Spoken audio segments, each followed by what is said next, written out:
राजधानी दिल्ली में निजी स्कूलों के मनमाने रवैये और फीस बढ़ोतरी को लेकर मिल रही शिकायतों को देखते हुए दिल्ली सरकार ने सख्त कदम उठाया है। अब निजी स्कूलों की ओर से फीस बढ़ोतरी की जानकारी शिक्षा निदेशालय को देना अनिवार्य कर दिया गया है। बीते मंगलवार को शिक्षा निदेशालय ने एक सर्कुलर जारी कर सभी मान्यता प्राप्त और बिना सरकारी सहायता वाले निजी स्कूलों के लिए सूचना साझा करने वाले स्कूलों को नए प्रारूप में फीस बढ़ोतरी समेत अन्य जानकारियां निदेशालय को देनी होंगी।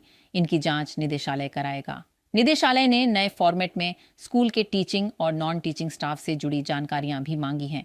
इसमें स्कूल में मंजूर कुल पद और वर्तमान में भरे हुए पदों की संख्या के साथ शिक्षकों की शैक्षणिक योग्यता के बारे में भी बताना होगा। स्कूल में छात्र और शिक्षक अनुपात और कक्षा और श्रेणी के हिसाब से छात्रों के दाखिले का पूरा विवरण भी देना होगा। स्कूलों को आर्थिक रूप से कमजोर वर्ग EWS के तहत होने वाले दाखिलों और कुल नामांकन की सूचना देनी होगी। ट्यूशन फीस के साथ अन्य सभी शुल्क, फीस बढ़ोतरी और वित्तीय खातों का पूरा ब्यौरा देना होगा। स्कूल के इंफ्रास्ट्रक्चर और अन्य सरकारी आदेशों के पालन की स्थिति स्पष्ट करनी होगी। दिल्ली के शिक्षा मंत्री आशीष सूद ने पिछले दिनों कहा था कि निजी स्कूलों को अब किसी भी प्रस्तावित शुल्क वृद्धि को 18 निर्धारित मानकों के आधार पर उचित ठहराना होगा और अभिभावकों को संतुष्ट करना होगा कि शुल्क बढ़ोतरी उचित है। मंत्री ने कहा कि दिल्ली सरकार ने सभी निजी गैर सहायता प्राप्त स्कूलों को निर्देश दिया है कि वे 15 जुलाई तक दिल्ली स्कूल शिक्षा शुल्क निर्धारण और विनियमन में पारदर्शिता अधिनियम 2025 के तहत स्कूल स्तर पर शुल्क विनियमन समिति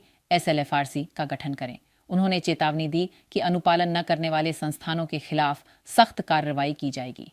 मंत्री ने कहा था कि फीस में बदलाव चाहने वाले स्कूलों को अपना प्रस्ताव समिति के सामने रखना होगा और नियमों के तहत निर्धारित 18 मानकों के आधार पर प्रस्तावित वृद्धि को उचित ठहराना होगा। मंत्री ने कहा, इन मानकों में बुनियादी ढांचे का विकास, परिवहन सुविधाएं, स्कूल भवन, सुरक्षा उपाय, प्रकाश व्यवस्था, कर्मचारियों की भर्ती और अन्य संस्थागत आवश्यकताओं पर होने वाला खर्च शामिल है। स्कूलों को यह दिखाना होगा कि प्रस्तावित शुल्क वृद्धि वास्तविक सुधारों से जुड़ी है और उसके समर्थन में उनके पास वित्तीय रिकॉर्ड उपलब्ध हैं।